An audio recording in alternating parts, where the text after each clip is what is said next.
तभी चुड़ैल सड़क पर एक बड़ा सा बांस गिरा देती है और ये देख विनय राम राम राम राम राम।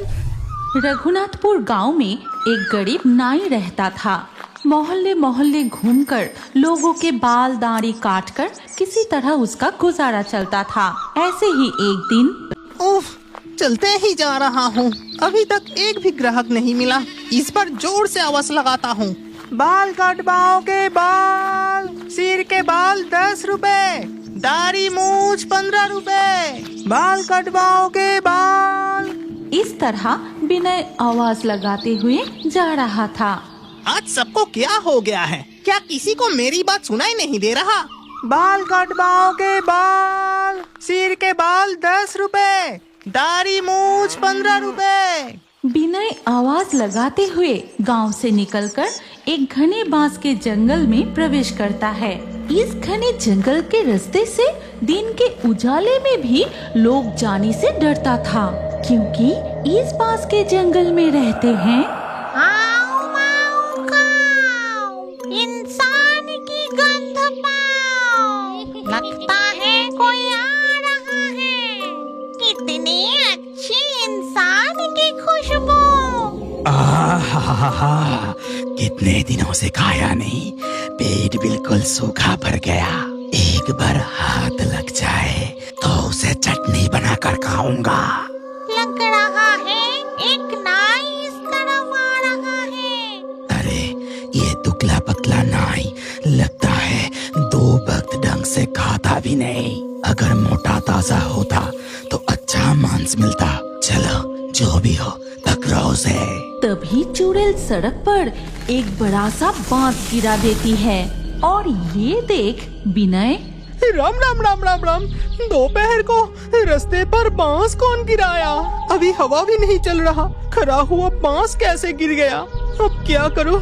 बांस के ऊपर से छलांग लगा के जाना क्या ठीक होगा?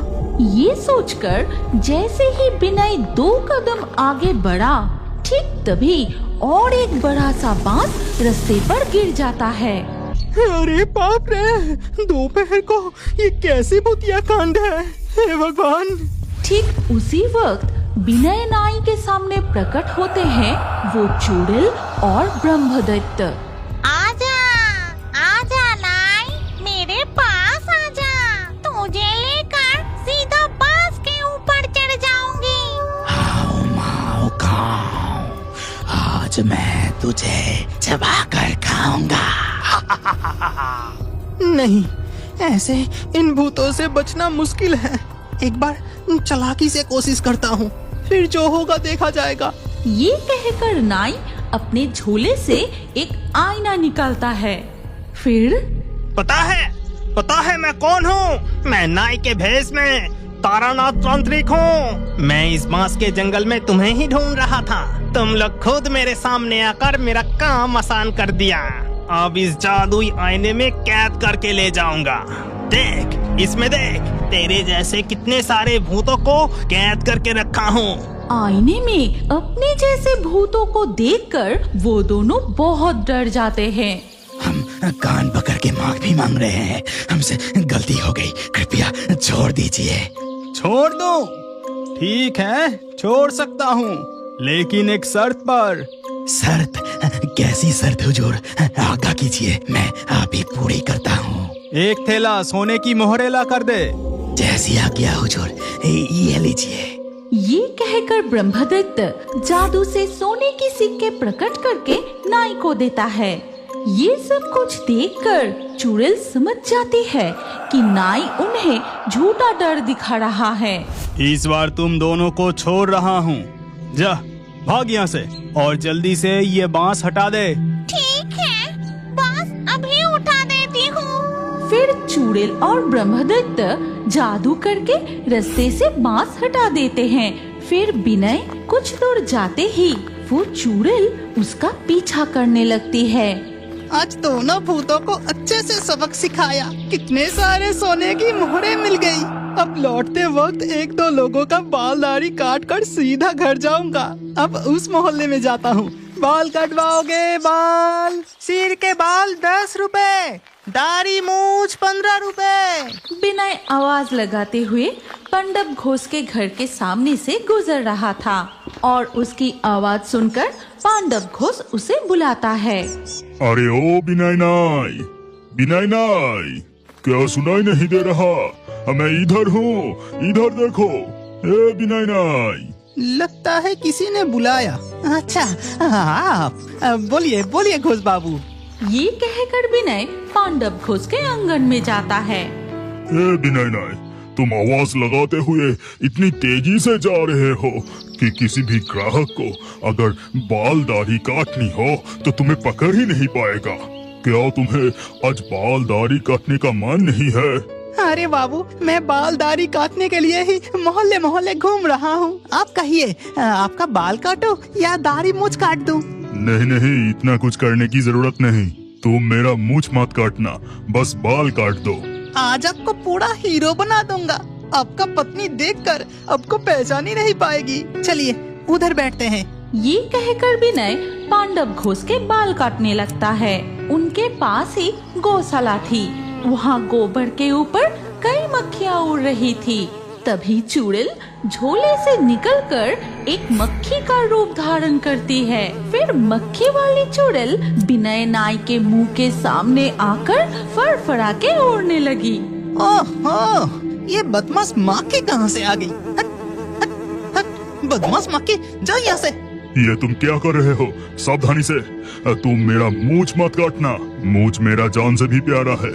आप निश्चिंत रहिए बाबू, आपका मुझको कुछ नहीं होगा। हुश, हुश, जा, जा।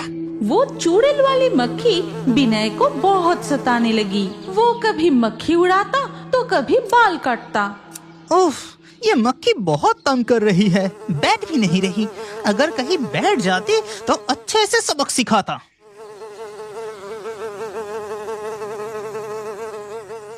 मक्खी उड़ते हुए जाकर पांडव घोष के मूंछ पर बैठ गई।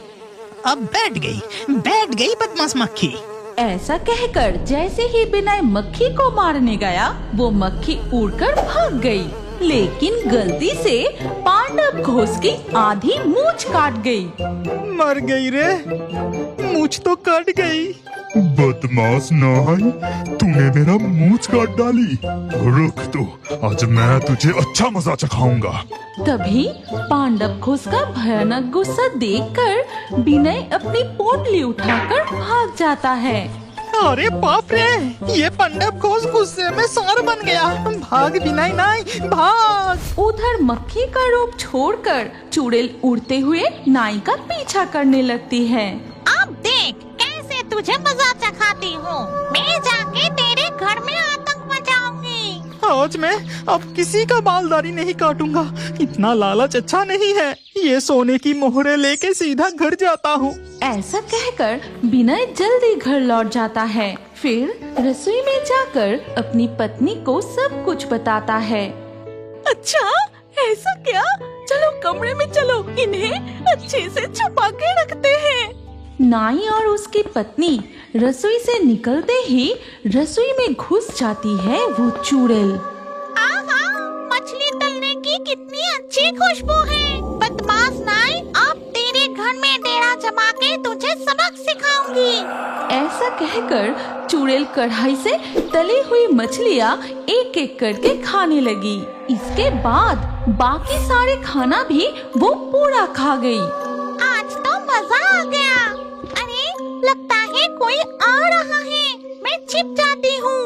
ठीक तभी नाई की पत्नी रसोई में आकर देखती है कि सारी सामान बिखरी पड़ी है। कढ़ाई में एक भी मछली नहीं है। न जाने कौन सारे के सारे खाना खा कर गए हैं।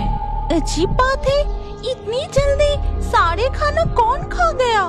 बिल्ली तो आई नहीं, और आती भी तो गरम गरम तली हुई मछली कैसे खाती? ऐसे कई दिनों तक नाई के घर में चुड़ैल का हंगामा चलता रहा। एक दिन शाम को नाई की पत्नी अचानक देखता है कि उनके गौशाला में एक चुड़ैल उनकी गाय का दूध पी रही है और गाय डर से कांप रही है। हे भगवान, ये मैं क्या देख रही हूँ? मैंने ठीक ही सोचा था। कि जरूर घर में कोई भूत प्रेत डेरा जमाया है। मेरे पति का पीछा करते हुए ये चुड़ैल घर तक आ गई। इस चुड़ैल को घर से भगाने की कुछ इंतजाम करना ही पड़ेगा। अगले दिन सुबह नाई की बीवी ने खाने में तीखी मिर्च डालकर खाना बनाया। फिर खाना परोसकर पास में एक पानी का बाल्टी रख देती है और मौका देखते ही चुड़ैल रसोई में खाना खाने लगती है। इसके बाद अरे बाप रे, मेरी मुंह जल गई। अरे बाप रे, पानी पानी। तभी नाई की बीबी रसोई में आकर बोली, वो देखो बाल्टी में पानी है। चुड़ैल जैसे ही बाल्टी के पास गई, बाल्टी के पानी में अपनी चेहरा देखकर वो बहुत डर गई। क्या हुआ, डर गई ना? तेरे जैसे कितनी चुड़ैलों को मैंने इस बाल्टी के पानी में कैद करके रखा है। छोड़ दो मुझे, छोड़ दो, मुझसे गलती हो गई। तुम्हें एक सोने की कड़छी उपहार दूंगी। जब भी तुम इसे खाली कढ़ाई में रखोगी और जो खाना मांगोगी वही खाना कढ़ाई में आ जाएगी। अब तुम मुझे छोड़ दो। ये कहकर चुड़ैल जादू से एक सोने की करछी प्रकट करके नाई की पत्नी को देती है।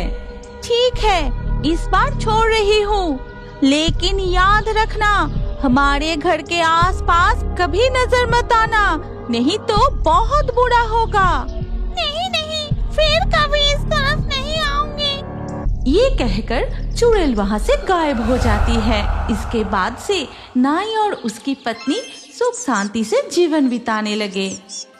अगर अब बड़े होकर भी खाते वक्त या रात को सोने से पहले कार्टून देखना पसंद करते हैं तो अभी इस वीडियो को लाइक करके चैनल को सब्सक्राइब कर लीजिए और स्क्रीन के ऊपर आए इस नए वीडियो पर क्लिक करके इस नए कहानी को भी जरूर देखिए। अरे सोच क्या रहे हैं, इस कहानी को जल्दी से देखिए।